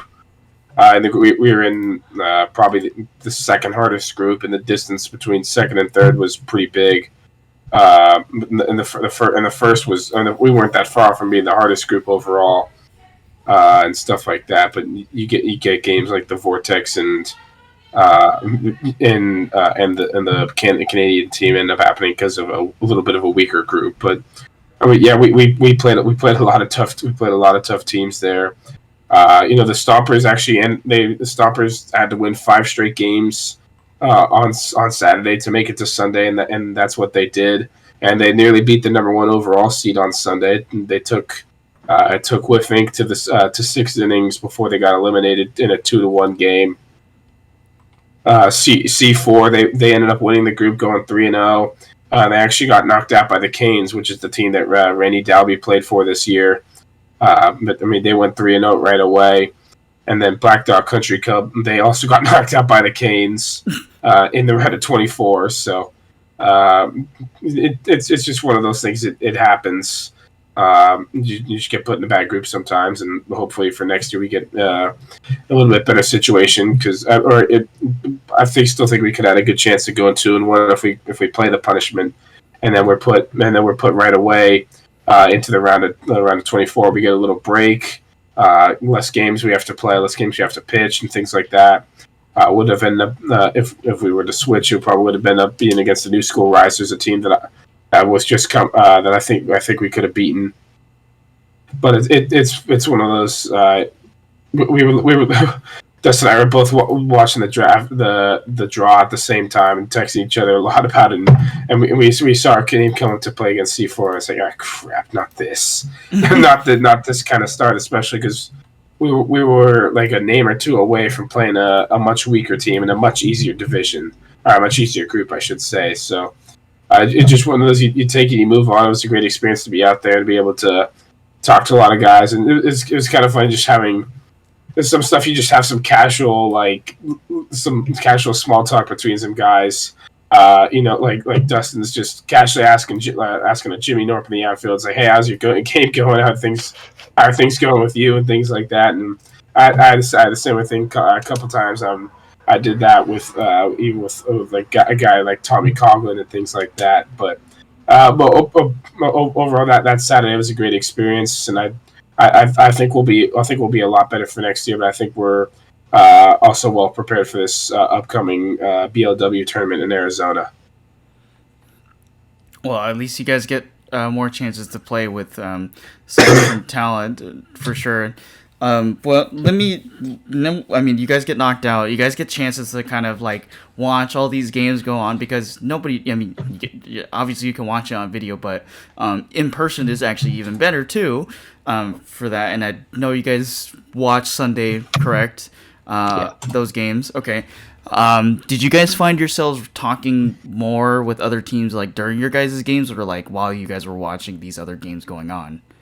Well, I noticed throughout the days, throughout the entire tournament, I noticed that I wasn't even with the team a lot of the time. It wasn't even on purpose either. I just would notice that I was hanging out with all the C4 guys at one point. I was hanging out with all the Cajun guys at one point. I was hanging out with Randy and the Canes, which I'm not even very close with Randy. I was sitting there talking to Kyle for a while. I was sitting there with all the different camera guys, all the different video and content creators. I don't even know who I was talking to, but anyone that I saw, I would talk to him, and then I'd turn around and nobody from the team would be anywhere near me. I would have no clue where anyone was. That's just something that you can just get lost in over there, which is amazing. I could sit there, and I'm not a very social guy. I know I run this whole thing, whatever, but I don't normally go up to people and start talking to them. I felt very at home there. I felt like one of the wiffle nerds with all those guys. So it made it a little bit easier. And yeah, I mean, it wasn't a hard thing to be able to go find somebody to talk to. Yeah, I mean, you guys are putting yourselves in a position where you guys like all these guys love playing wiffle ball. Like this is like if you're going to a convention, like and you guys like comics and you go to Comic-Con. If you guys like baseball, you go to a baseball game and talk to those people. If you like football, then you go to I don't know Super Bowl or something like that. It's like you're in an environment where you guys are having a chance to talk to not just like people who like playing wiffle ball, but people who actually like play this for. I don't know how much of a living that is. Like, I don't think they get paid, but like they literally play, every single day. Like, you look at like some of the guys, like these guys are dads. Like some of these guys they have kids, they have regular day jobs, but they're out here like playing wiffle ball as a dedicated like thing. Okay, so you guys get this chance, you guys got the experience, guys. So how was just watching those final games, like on Sunday, you guys probably wake up, like, ready to go check those games out. How did it look overall? Okay. Saturday night, I have to put this in here because it was monumental. Like, it was just very important to our trip. Okay. We ordered, like, 100 wings. For 5 people. How many are we talking? Like no, specifically? 100. Like 100? Like 100. That's what I ordered was the 100 pack with like 4 large fries. Wow. For 5 people, and I ate probably 15 of them and knocked out at like within 10 minutes. It was just the craziest 10 minutes of my life, and it was just not worth it at all. Anyways. You had a wing hangover. Oh, it was bad. It was real bad. It was not good. That was a bad bathroom trip that next morning. So, Sunday, after my bathroom trip, and our breakfast, we had to check out because checkout was at 11 a.m. Mm-hmm. We kind of knew this the day before, or like I knew this, and I don't think I told anybody until like the day before. But anyways, we checked out and we had to get the Uber or the Lyft. And every time that we went anywhere, we had to get the XL because of how much stuff we had. I thought that was because of the 2 big guys that you had. Well, that's too. But anyways, we get the Lyft thing. We get there and we just like put our bags down with the guy that runs it with all of his stuff. And then we just sit down and we're just watching games, and like I go into the outfield or into the like I'm standing in between the 3 fields that are playing, talking to about 8 different people about nothing. Like I was just talking to them. And it was really cool because you could look this way, see the Jugs playing. Were they playing? They were playing Wiffink at the time. They were playing Wiffink, and then you see the Phenoms and Jordan playing Usual Suspects, and both of those, like the Jugs game, I kind of figured that was what was going to happen just because it's the Jugs. They've won it the last 2 years, whatever. But the Phenoms game went the exact opposite of how I expected it to happen, I'm not going to lie. And it was super cool, and we got to see the championship of the U17 tournament, which my fellow Panther Jackson Blum went out there with BLW for that. I got word that he touched 92 Sunday morning, and he's a 16-year-old, so that's good for him. He was throwing gas, and he was throwing in the championship after they had knocked out RJ Walgate and Ohio Elite in the semis. They were in the championship, and Jackson was throwing, and I think he gave up 1 hit, and it just happened to be a solo shot, and that was the only hit or run or anything of the entire game. They ended up losing it 1-0, but still phenomenal game. And the way that Kyle runs that thing's awesome because you can't throw all 4 innings. You can only throw 3, so you have to throw a second pitcher. Luckily, BLW has Carson Rose, who also throws like 90. He's coming off of an ACL surgery, which is it's good for him that he's able to make it back and recover that fast because I know that happened within the last year. But anyways, congrats to BLW. I mean, great fought tournament. But we're just watching the Final Four, and it's weird. It's like I'm just sitting there casually talking to people while watching these games that I've been watching for the last 3 or 4 months in kind of preparation for this. And like the last year's Final Four, 2 years ago Final Four, like I've watched all these videos and I'm like, these are the guys and this is the video that I'm going to see. And then I'm just going to be standing in the background of it, which is weird. It's weird to think about that, we were actually there. That was kind of when it all kind of clicked that we were there. We did it. But yeah, no, those guys are really good, dude. Those guys are really good. They're all throwing mid-90s, just the nastiest stuff that you've ever seen. And what's crazy is the other team's hitting it. Like, constantly. Like, they just have so much experience. They have so much bat speed. They know their pitches. They know what their stance, like the exact stance. Every time it's the exact same for all those guys. They don't change anything. And that just comes with experience. And over the years, we're going to get that. I know that we will. And we will have our shots at, the Final Four. It'll happen. Mark my words. Give me time. Give us time. We will be in the Final Four. But we're not there yet. And so just being able to watch those games happen just gives us that much more experience. Even though we're not playing, it gives us that much more experience. And like I said, that just made the whole thing surreal. I mean, it probably did, because you said you're standing at one spot looking at 3 different games of, like, high-quality wiffle ball. Like, I'm sure you've seen your fair share of high-quality wiffle ball, but to see it in person, like, that had to be, like, completely something else, because you're just standing there just like, whoa, like, this might be a pipe dream, and then the dream has become a reality. And then, not only that, you also get the game, the final game, which was between Usual Suspects and the Jugs, who both have had history just winning that world championship title nonetheless. So, like, it must have been crazy. I don't know what's going through Steven's head as well, but like that's just, like, it has to be crazy. And, like, I would have loved to be out there. Obviously, we weren't able to get a team out there, but, like, being able to hear this from you guys, like, I am 100% invested now to be like, maybe we could get another team out there. Like, it doesn't matter which, like, league it comes from. Like, if it's just a bunch of, like, passionate people, then, like, hell yeah, let's just do it. Yeah, exactly. For me personally, it started to hit a little bit more of the realization of where we are. It started to hit a little more Friday night. Saturday I didn't really feel, but Friday night and being able to see pretty much everybody, really get a look at the field and stuff I've been watching for the past 2-3 years.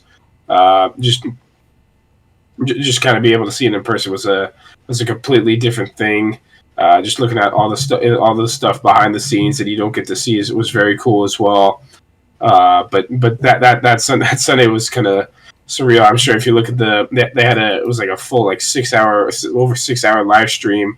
I'm sure you can see us in the background, kind of in between the 3 fields, watching Jackson pitch in the final, and then we turn around, you can see the Jugs and Wiffink playing each other in the semifinals and stuff like that. So that was very cool. And then the finals, which we can get into right now. The fan interaction was a lot funnier than you may think. Then that you would have no clue about unless you were there. So, do you want to tell us what that was like then? In that case, do you want it, Steven, or you want me to go? I'll leave it up to you. You can do it, or I can. All right. You go for it.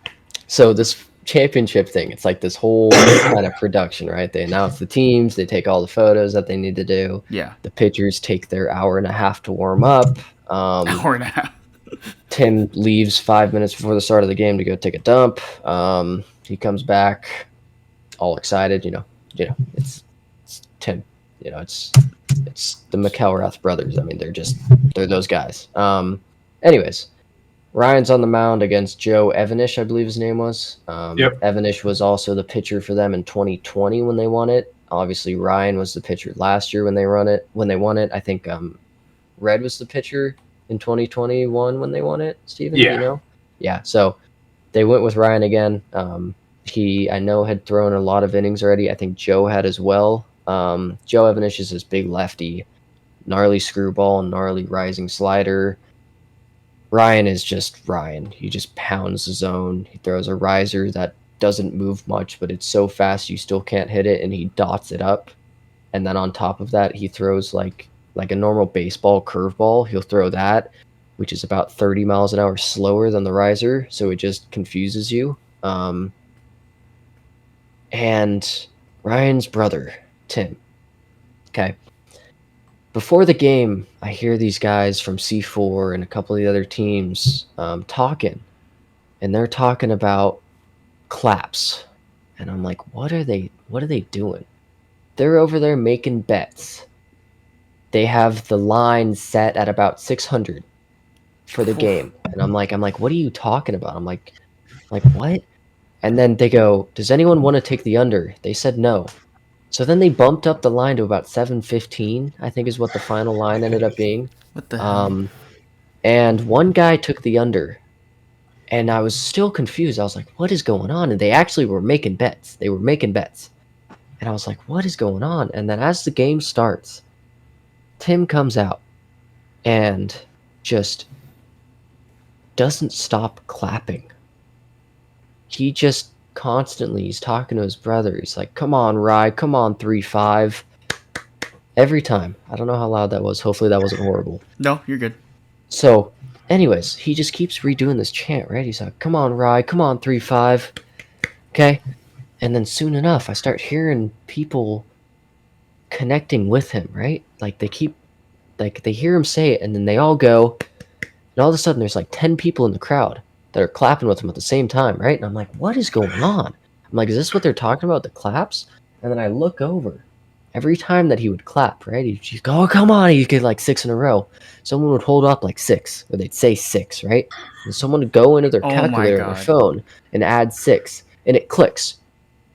They have an over-under on this guy's claps for the games, and they're making bets on how many claps he would get. Okay? So I think we're in the second inning at this point. The first inning was low, okay? He only got like 150 claps in the first inning. So I don't think he was going to hit his quota. I think he was going to be short by about 115, okay? And they're like trying to encourage him. They're like, come on, Tim. They're like, give us one more, Tim. Blah, blah. They're like chirping him. And I don't know if Tim knows what's going on yet at this point, but he keeps doing his little, come on, Rye, come on, 3-5. And the entire crowd is clapping with him at this point, okay? Pretty much the entire crowd. And I'm like, this is happening. I'm like, what is, like, this is the finals, and we're just messing with this, the best outfielder in the game. Literally the best outfielder in the game, and we're just messing with him, because why not? So he starts messing with us because he realizes what's happening, okay? And so randomly, he'll just start doing these little claps behind the back, right? Boom, right? It happens, and then they're like, oh, give us one more. He does it again. Give us one more. Does it again. Okay? Give us one more. He doesn't do it. Okay? He's focused on the game, okay? Come on, Rye. Come on, 3-5. Whole crowd does it. And someone goes, give us one more. He claps. Give us one more. And he turns and just flips him the bird with both fingers, with both hands. And it was just the most hilarious thing ever. I can find the clip for you. I'll send you it. I don't know if you can put it on there. I mean, you can't really see it, but now that you know the story, you'll be able to see exactly what happened. I can have it on here and just like blur it, I guess. Like, yeah, well, I think it's blurred enough. That camera's horrible, whatever they use there. But yeah. It was just the funniest thing ever, and it kept going on throughout the entire game. I think the final clap count was only like 537 or something like that, 538. So the one guy that took the under took everyone's money. Yeah. Like, and I'm sure only, 2 or 3 people actually made the bet, but that guy cashed out all because, of how that game went, which Steven, I know, has been dying to tell you guys how that game went. I mean, he's been really emphasizing these games even from the day that we you guys talked about, like, oh my gosh, we're gonna go to this tournament immediately, when we're not doing these podcasts, it's like showing me clips from the tournament, so I know he wants to talk about this finals game because he specifically showed me the ones from the past, and tells it in great like detail, like infinitesimal detail to the fine point about like how guy like there's a picture on Jugs that like has this crazy riser that he has no idea how the guy does it. I don't know if he did it in this one because I was trying to watch the finals game, but this was like right when the broadcast for me was happening. Or no, sorry, it was on Sunday, so I had something else going on Sunday. It was also like really telling me like about all this stuff. So maybe he saw it. I don't know. But Steven, take it away. What do you got? Well, first off, during the clapping thing, I started like physically, like hysterically, like crying because of how funny it was. I was dying there. That was hilarious. But this was a very interesting game. I mean, you had this is the fourth year of the tournament, and the two teams in the final. They ended up they're the only two teams to win this tournament so far. The Usual Suspects won the very first one in 2020, and then the Juggernauts won the last two in 2021 and 2022. Last year, these two teams played each other in the final four. The Juggernauts won that one 7-1, I think. Kind of dominated, but this one a little bit different. Usual Suspects threw a different pitcher last year to what they throw this year. And right away, both pitchers are doing well. I'm still trying to figure out how Ryan throws a pitch over the top that much that rises, but it might just be a fastball that he's throwing so hard that it just starts to keep rising. So who knows? And second inning, Usual Suspects get the first run on the board with a Ryan Wood home run, kind of to left center field-ish. He caught up to one. He hit one last year, and he made it a 1-0 game. Jugs were able to get some guys on base, but we're never able to get that clutch hit to be able to bring in runs. Then the top of the fifth inning, Usual Suspects tack on a couple more runs to make it a 3-0 game.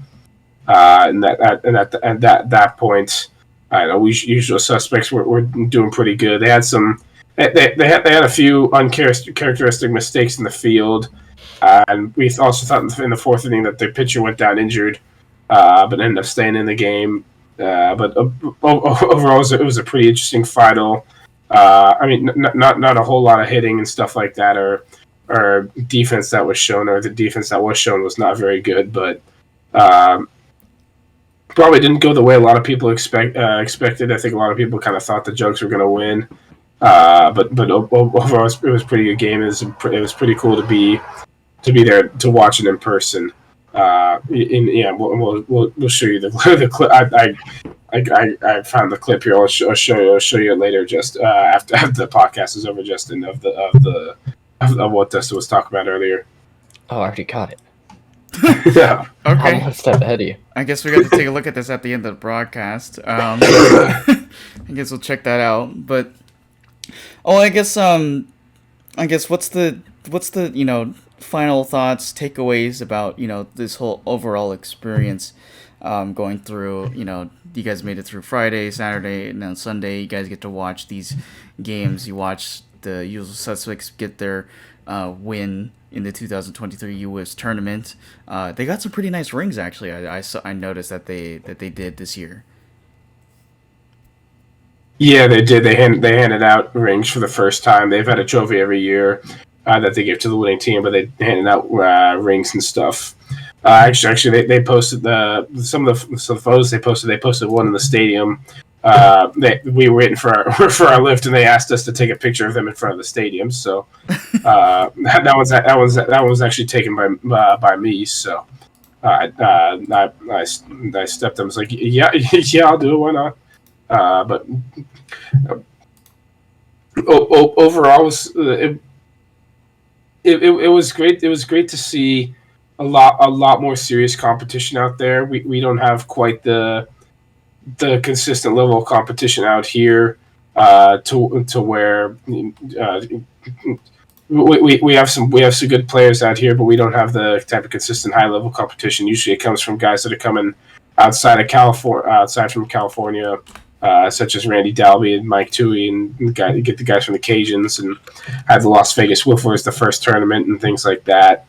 So it was good to play a lot more teams. I mean, we played that high level. We played 4 Mid Atlantic wiffle teams, and I felt like we held our own relatively well. But overall, it was a great experience out there, kind of being around everybody. And I mean, even though you knew that it was just kind of everyone's treating you like your player out there, and you've been playing with them for a while. I mean, we just still don't know all the ins and outs of all the people and things like that out there, and how things are out there. But it was extremely cool to be out there in general. Can't wait to do it for the future years if that's a possibility. I think that's just the underlying thing, is that this kind of sets up that precedent to make a return, if that is what the plan is, and continuously come to York Penn and take what the experience you guys took from this one. How do you build off of it? Build a strategy. Who are the guys that you guys are going to go with next time? And then how can you guys get a realistic shot of? And I'm guessing, I guess the next goal is at least trying to make the final 16. But if you guys make that point, then how do you guys get to play those top teams? Because once you get there, like it's a pretty big wall to really overcome. Yeah, it's something that, like us going to Arizona, is going to help with. Obviously, the mock tournaments, there's certain ones that you got to be at because the competition will be higher. But we could play teams like Wiffzilla or Wifflezilla, which is Tui and Randy. We will play teams like the Cajuns. I mean, those are the main 2 teams. I mean, the Las Vegas Wifflers too. Like, those are guys that are considered top players, top teams out there in Pennsylvania. So if we continue to play against them and continue to develop our own players to be able to play against them, it's going to help us. I know we have a lot of young guys that want to make the trip out next year.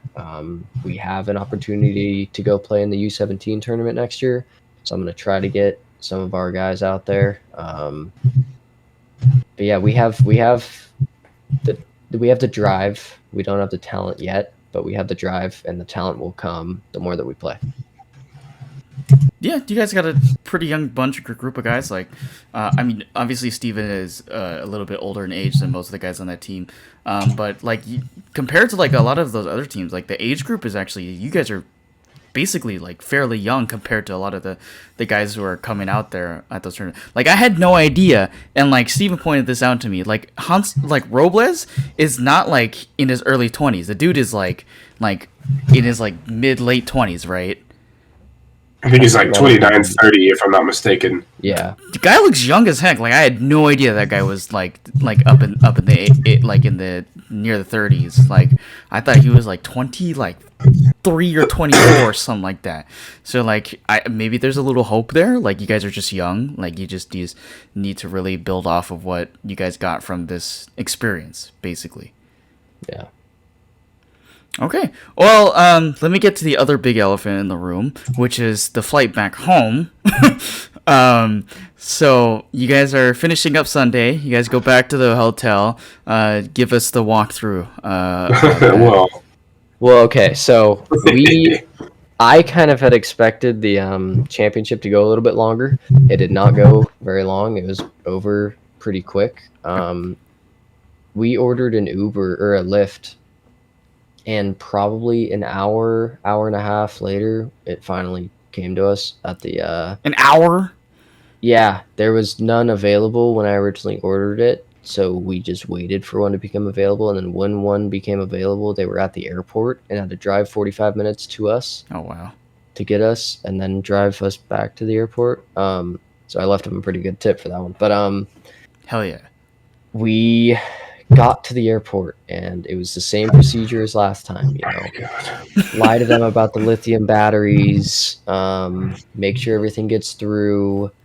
We gotta well, to start, we gotta check the bags. We gotta get the bags checked. Sideshow. I cannot trust Sideshow to do anything unless if it's plumbing. He's a really great plumber. Him and I are both plumbers. He's a great plumber. He doesn't have a brain cell in his brain. We got the little ticket thing that you're supposed to put through the loop, whatever. Yeah. You know how on the back it says "peel me" and then it says "don't peel me." Oh. He peeled the "don't peel me" and the "peel me." Mm-hmm. So then he just had this long sticky piece. He put it through his hoop and closed it, and then went. Or I looked at it and I was like, why is that so, like, it was like just so pressed together. And he goes, what do you mean? I just did exactly what Steven told me to do. And I go, Steven? And he goes, I told him to take off the yellow piece that says peel me. And I looked at Julian and he goes, that's what I did. And he showed me the side that said, do not peel me. This guy. And I went, Julian, read that. And he goes, oh. And then he goes, so where's the yellow piece? And I was like, what? Like, what do you mean? I was like, it's not on there? And he goes, I don't know. And I was like, what the hell? And so he, well, we sat there looking for this yellow piece because we're like, if it's not on there, where is it, right? And we're like all looking, we're looking through all the, or like not through the bags, but like on top of the bags, underneath the bags. And then he reaches into his pocket and pulls it out. And I go, dude, how is that even possible? I'm like, so then he hands me the thing that says do not peel, and I go, well, I don't know what to do with it now. So I started unpeeling the sticky part. I took it out from the thing, which, you know, it was now covered in suitcase hair. Yeah. I put it on the thing that says do not peel, and then he goes, what about these? And he holds up the 2 barcodes. This guy had managed to peel off the barcodes that we needed to check the bag, or to like confirm the bag. I don't know what it was. I don't know what it was for, but it wasn't supposed to be in his hand. It was supposed to be on the ticket thing. And it was a shit show. And Steven pretty much died. And it just was a waste of about 10 minutes. Okay, let's go back real quick. Let's go to a Thursday night. Well, I do want to mention those barcode things. There's 2 of them. One of them is supposed to go in the bag. The other one is supposed to be for you to keep, so in case you lose that bag. I don't know. Yeah, so that's basically what it was. But like, I don't. Why do you have? Yeah, but he peeled both of them off. Yeah, he peeled both. Yeah, that's. I guess if he loses himself, right? Because he has a minuscule brain, I guess. So. Yeah, but so let's go back. The entire trip, this guy kept losing things, right? Like day one at the airport, he lost his AirPods for like the entire flight, which is hard to do. How do you? Wait, I didn't even know that. Wait, what? It's hard to do. The entire first flight, he didn't have his AirPods. I don't know how he slept with that snoring guy, but he didn't have his AirPods, right? And he didn't like. It was in between the first and second flight for day one of traveling. Yeah. And him and I are like going to the bathroom or something, like to like refill our waters or something. And he like reaches in his pockets, and he goes, "Oh my god, I found them." God. I'm like, "You found what?" He goes, "My AirPods." And I was like, "Dude, what? Just hey, it's your pocket. That's where they're supposed to be. You didn't look there." And he goes, "No." I'm like, what? Like that doesn't make sense. And then he lost his card that was also in his pocket. He lost he lost his AirPods probably 6 times, and it was always in his pocket. Like he lost his boarding pass and it was in his pocket. And I go, dude, how do you manage to do that? Yeah, after they stapled them together to make, and he was like, "Oh yeah, they stapled them together so I don't lose them." Great. Stapled them together. Oh yeah. My gosh. So they stapled them together, and he goes, "Oh, so now I can't lose them because if I lose one of them, I lose both of them." What? So I was smarter than him. I put his boarding pass on my phone, so when and if he did lose them, I was still gonna have them. But it made it funnier to give him the responsibility of holding his own boarding passes. I was honestly expecting him to lose them, but he didn't somehow. Wow. But yeah, so that's he just kept losing things that were in his pocket. It was like, so I don't remember what joke we made, I don't remember what it was. It was something about like a car. Like Julian couldn't find the car or something. He couldn't find like Andrew's car or something like that. And then I go like, oh, look in your pocket. And he looked in his pocket for the car, which because it's magically there. It just like gets. He's bigger, a little vulnerable. I'm not gonna lie. So another little side quest that Sideshow and I went on was Thursday night after our 9 p.m. wake up from our flight hangover. I had like some money in my wallet that I needed to go put in the Wells Fargo, right? And I wasn't about to pay for a Lyft to take us to Wells Fargo. So I looked at my phone, it said walking, it said 15 minutes. It was like a mile. So we take off, we're following this thing. And the further that I walk, the longer that the time gets and the more that the miles go up. And I'm like, what is happening right now? Like, this just isn't making any sense. And we're walking down this road that has no sidewalks. And we're really confused, and we're like dodging semis, and we're like, is this a Pennsylvania thing? Is there no sidewalks? And, there's not many streetlights there or anything. We had walked by this homeless dude who like stared us down. I swear he was going to come jump us, but he didn't. And we finally, after 45 minutes of walking, make it to this Wells Fargo, right? Yeah. And, we put the money in. He puts his money in. And then I'm like, I look at my phone. It says 3.5 miles or something like that to the hotel. And I'm like, that math ain't mathin'. I'm like, no wonder it just took us 45 minutes to get down here, but that math ain't mathin'. So I call up a Lyft. The Lyft comes, picks us up. She's like, oh, did you guys just get off of work? And we go, no, we're from California. We're here to play wiffle ball. And she goes, well, how'd you guys get over here? And we go, we walked. And she goes, you didn't walk down the freeway, did you? We walked. What? About 3 miles down this freeway, highway, whatever. That I don't even know. And it would explain why there's no sidewalk. But we spent 45 minutes walking down pretty much the 57. And, didn't die magically. But yeah, so that lady made fun of us for that. And then we get home at like 11. Pleasant. Yeah, we get home at like 11, knockout, and then it's Friday, whatever. We already heard that whole story. But then I think this is Saturday night when I ordered the wings. Because you picked up the barbecue Friday, right, Steven? Or was that Thursday, whenever that was? Because I didn't go to pick up one of Thursday. Okay, by the way, every time that we ordered food, it was like $150. It was like a ridiculous amount of money every single time. No matter how little or much we ordered, it was always $150. You guys had what, like five guys? 5 guys. 5 people? Okay. Yeah.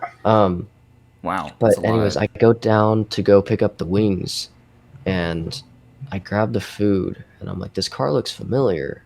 And then I look, and it's that lady that had dropped us off. Yeah, it was the same lady that was our Lyft driver like 2 days before. She like waved at me, and I was like, what the hell? What are you doing? Following me? But yeah, that was just a little side quest, funny thing that happened, which I'm sure there's a bunch more of those little stories that I just don't remember. But it was a fun trip, and I'm really looking forward to this Arizona one. I think Steven knows why, but yeah, we could talk more about that off the podcast. Yeah. I think I already know, but I'm not gonna say it because that's a secret we're all keeping here. So our audience doesn't know what the heck's going on. So sorry, you guys are gonna have to figure that out later on your own if you're following this stuff. It's so funny because like I think we could literally just make a comedy movie out of like every single like little point. Like, I'm not even joking. Even just like Sideshow, like just all this stuff that he's doing. Like he literally could be just like some random Adam Sandler character. I could make a whole video on Sideshow. Like if I just like gave that dude a GoPro, like strapped it to his chest but angled it towards him somehow. I don't know how I'd do it, but I'd figure it out. I could do that and like just have that on him for the weekend. Dude, there's a 30-minute video right there. So the reason why he was there though was to record everything that was going on, right? Yeah. So you guys are gonna have a dedicated video to the entire like trip you guys had, right? We're gonna have, I think, 5 videos come out because I'm gonna do all the condensed games. They all should come out. If this is coming out this week, then not this weekend, but next weekend. Mostly everything should be coming out. My poor editor, that's gonna suck for him. But I'm paying him good, so yeah. So if you guys want to watch all the stuff that we're talking about, the vlog, we started a little late just because of how hectic everything was at LAX and flights and multiple flights with the layovers and just the inexperience of us traveling as a team. It kind of delayed everything until Friday morning, I think, or Friday evening was when we started the vlog. But yeah, there's a lot of good footage from there. You can see like the home run derby was filmed. Just the stadium in general was filmed. I was upset with myself because I didn't get any drone footage, but there's also not really time for me to get drone footage. It was a little more go compared to the Arizona tournament, but it was worth it, and I'm still tired from that trip. I think Steven can say the same because I think he's also gotten a little bit of sent to that, but yeah, I've still got some. Plus, I was trying to finish up all my schoolwork due Sunday night on the plane. I had 3 assignments to do, and I've actually finished it all on the plane. So I didn't actually miss out on anything, but I had done some stuff to, kind of when I could Thursday and Friday, and then Sunday night paid for some Wi-Fi and just started working on stuff. See, that was my other concern about this trip as well, is that it's like in the middle. Like if you're in school, like you're kind of in the middle of it. Like especially like, you're talking about the homework stuff. Like it's right around this time is like this past week I had midterms, so that would have been like terrible. Oh yeah, like, I've got midterms next week. So. Yeah, see, like there you go. Like there's that, and he's got playoffs like coming this Monday. I missed my history midterm. Oh, I completely forgot about it. It was Thursday night, and I just completely blanked on it. But the teacher said that because we have like 4 midterms for that class, so he's gonna drop the lowest one, and I'm like, why would I don't know. But no, I talked my way out of like my essay was due Sunday. I had like 12 assignments due Sunday, and I got them all moved to Tuesday, which is why I couldn't make it out this last week. I just grinded Tuesday night. Yeah. But another side story. We were on the plane. I think it was the second flight, so it was the shorter one on the way out there. And on my laptop, I have this game that I'm extremely good at. I'm ranked number 1 in the world at this game. I have like 200 plus track world records at this game. It's a motocross game. It's an older one. Him and I play it all the time. That's why this setup's here, is so that we play that game. And it's so old that it works on that little laptop that I have. And we brought the controller, and the aisle was in between our 2 seats. I had my laptop set up on my little thing that folds down, and then we had the controller going across the middle aisle, and Julian was playing there. And we were just playing the entire flight, and the flight attendant lady kept coming by, and she was like, do I need a password to pass or what? It was like, and then Steven gets up like, to go pee, turns around, and he's like, what the hell is going on over here? And we're just sitting there like playing this game. It is, yeah, just more sideshow stories. At least the flight attendant was like cool about it, and just like, hey, you guys are blocking the way or stuff like that, which is great. And then also, shout out to your teachers for letting you like really like push that stuff to Tuesday.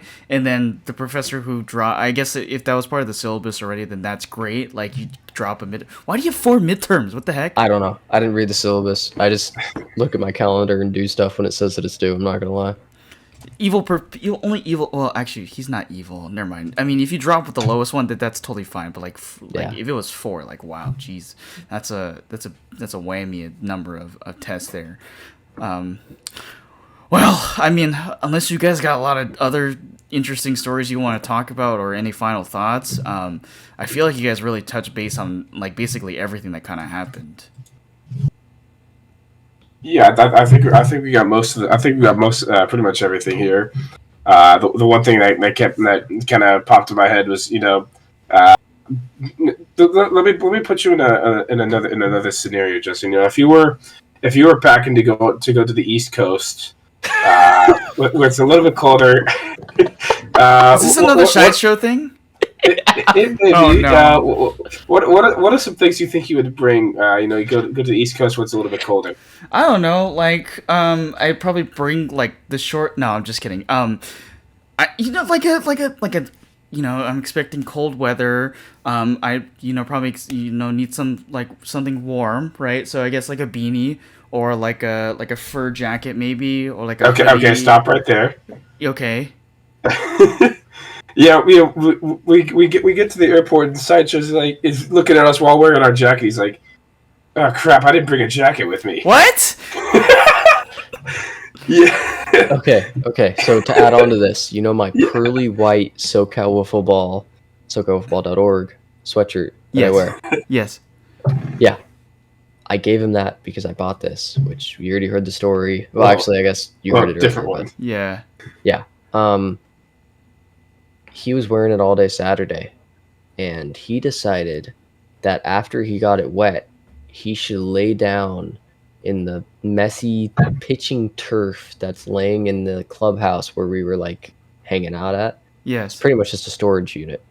He laid down, and the whole back of that thing is just the gnarliest green smelling, just disgusting thing ever. And I think it's in the wash.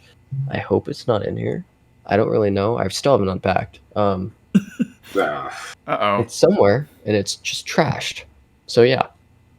So is that gone? Like, you think you're just gonna what, or at least try to salvage We'll find out if bleach is good enough or not. it? Okay. Oh, and even from Saturdays, the whole story about he was using a shirt to cover up the center field camera because that's where he was kind of standing. For the rain. Yeah, he was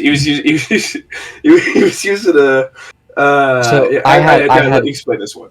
I had my thermal, right? My long sleeve thermal, but Yeah. I had an idea maybe I'd get a little warm or something. So I brought just this compression tank top, right?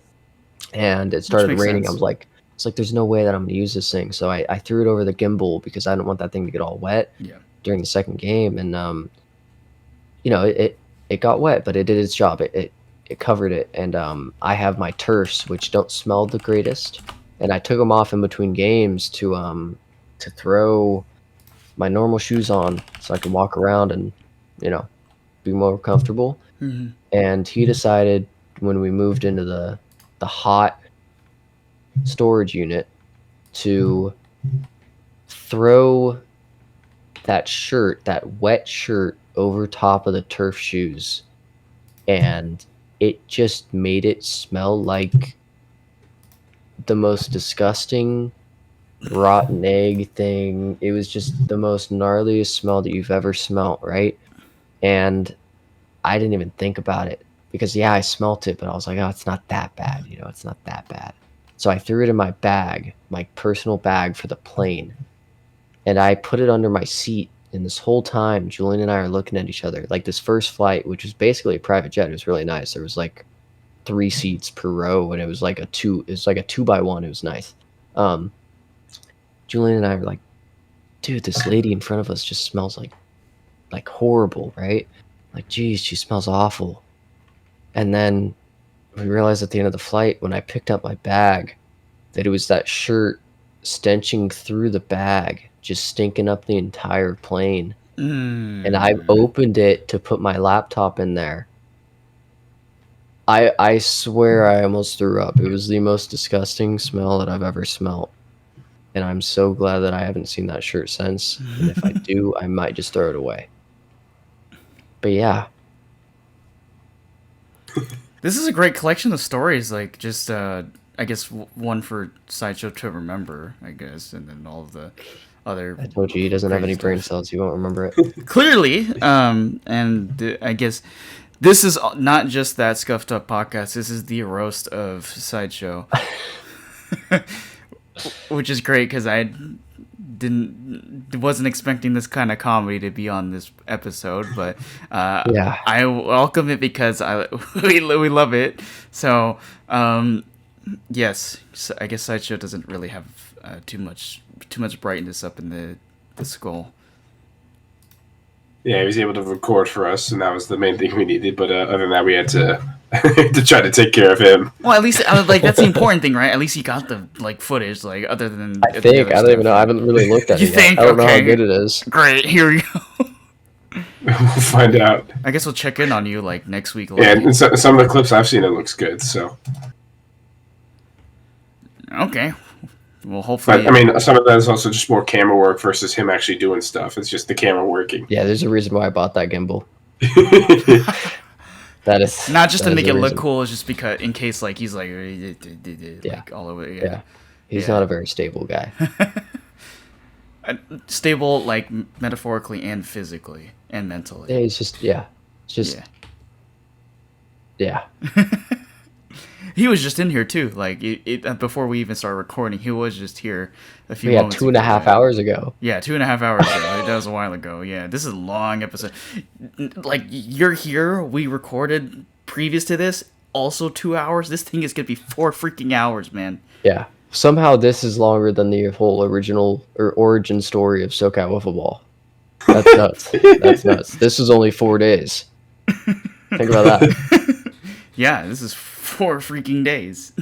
We doing this again after BLW? Oh gosh, No. I don't know if I can. No, we don't need to do that after that. Because one. not only that, because next week we have to talk about like OC Wiffleball playoffs. playoffs. Yeah, so Yeah. we're like we gotta save stuff for that too. Yeah. Yeah, if you're still with us, if you listen to this long, we appreciate you, you yeah, listening to us. Oh my goodness. You- I think the only you- person that's going to be listening to this is me on the drive to Arizona on Wednesday.